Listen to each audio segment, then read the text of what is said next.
What's up, beautiful people? It's your boy, Chef Abel, cooking up a little something in the kitchen. And you might have noticed, we made a little bit of transition. No more IG stories for this. We've upgraded to YouTube.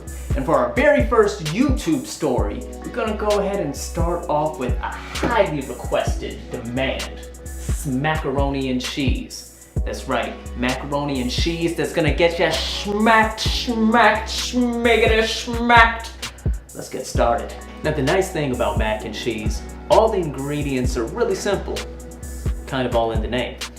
But we're also going to be focusing on maximizing the butter content in our recipe. Since we're using cannabutter that we've already prepared, the more butter we can squeeze into this, the higher it's gonna get us. Now you got some levels to the smacked game. You got smacked, schmacked, and then I've misplaced my soul smacked. I'm gonna try to get it closer to the smacked level for this. We're gonna start off by grating our own cheese. Now, if you're in a rush, you can, of course, buy pre-shredded cheese, but if you're willing to take the time, you'll notice there's a little bit of a flavor, or maybe I'm just being bougie. Still, I think we deserve the right to be bougie once in a while. We're gonna grate a combination of cheeses. I'm doing a sharp cheddar, a Monterey Jack, a Gruyere, and then just a little bit of Parmesan in the mix. Those mixes of cheese are gonna provide a great combination of texture and flavor. After we grate our cheese, we're gonna go ahead and make a roux. Now a roux is really simple to make, but the base of any great sauce. You're gonna take about a half a cup of our cannabutter and melt that down. Once that's nice in a liquid form, go ahead and add in an equal amount of flour. So in this case, a half cup of flour, and give it a thorough whisking. Stir that up nicely. You kind of want it to have the texture of like really wet sand. Once you get there, go ahead and throw in 3 cups of whole milk and 1 cup of heavy cream. And stir that all around.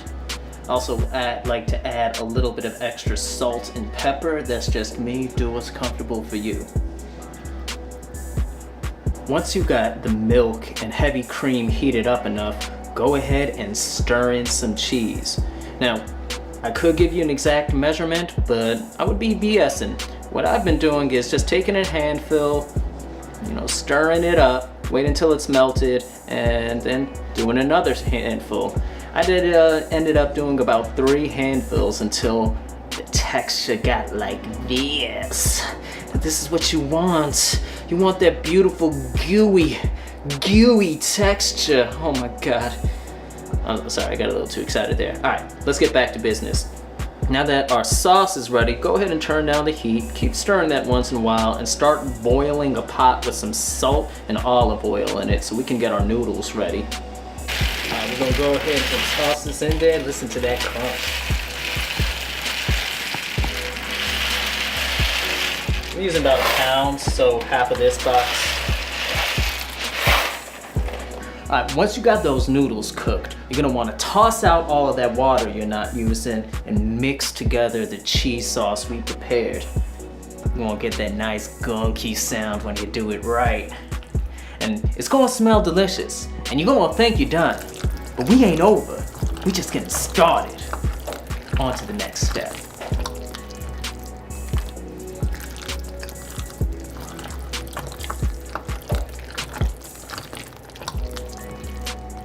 So once we have all of that done, you're going to take more cannabutter and use that to grease a baking tray. 13x9 standard stuff. We're going to kind of like do this like a casserole, lasagna, something like that. It's all about the layers. We're going to put in a nice little layer of our prepared mac and cheese.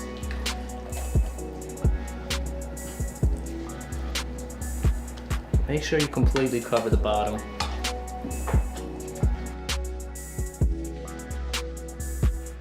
Cool. And then we're gonna add more cheese. Also, you want it to be kind of a thin layer.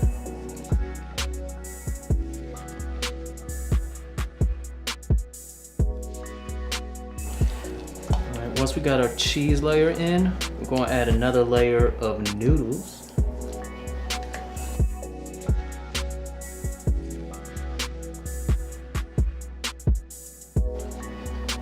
And then we're going to dump the rest of our cheese on our top layer.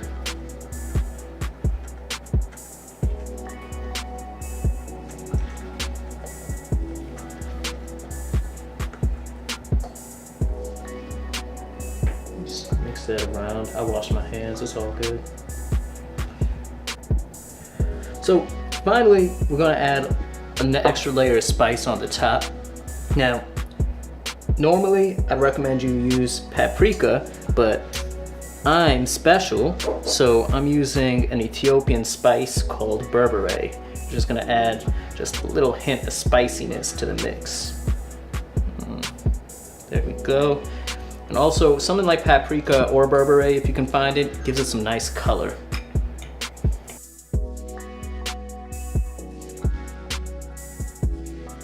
Boom. And now it's ready for the final step. We're gonna stick it in the oven at 375 degrees for about 35 minutes. Let's go.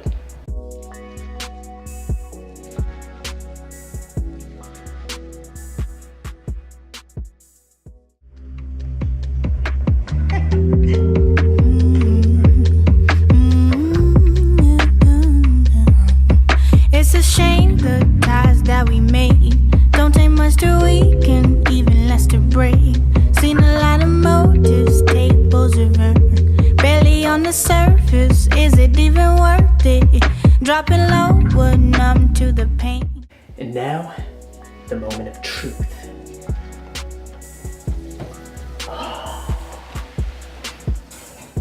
Look at that golden brown, pretty little thing. Nice and bubbly. Makes me wanna holler. God damn. We're gonna bleep out the curse word for the children.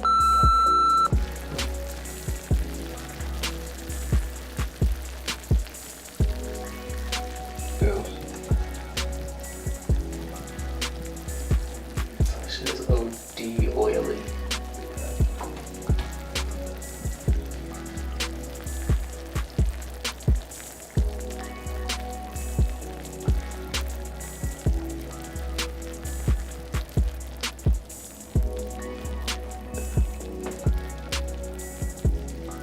You know, if we were to judge foods only on their smell, I would still say this is a masterpiece, a magnificent creation that God has bestowed upon this world. But there's still one important test to make sure it passes, that of taste. Bruh. Oh my God, it's so hot. Oh, I mean, it's so good, but it's very hot. But that's okay. So I'm gonna eat this after it cools down, and it's going to be very much enjoyable. I'd like to thank you for storing. Okay. I'd like to thank you for tuning in to our first episode of Chef Abel, and I hope you come back, click that like and subscribe for more wonderful content. Stay beautiful, people. Alright, now I think it's gonna be. It's a shame the ties that we made don't take much to weaken, even less to break. Seen a lot of motives, tables reversed. Barely on the surface, is it even worth it? Dropping low would numb to the pain. Lost to the ego, fuel to the flame. Coming not to hurt you, void of any virtue. Posted on the sidelines, calling your name. Sit down, then. No, you gotta make sure the camera See, niggas don't like call you they mans till they need a hand. Nothing to give, no take to the very end. People gon' show who they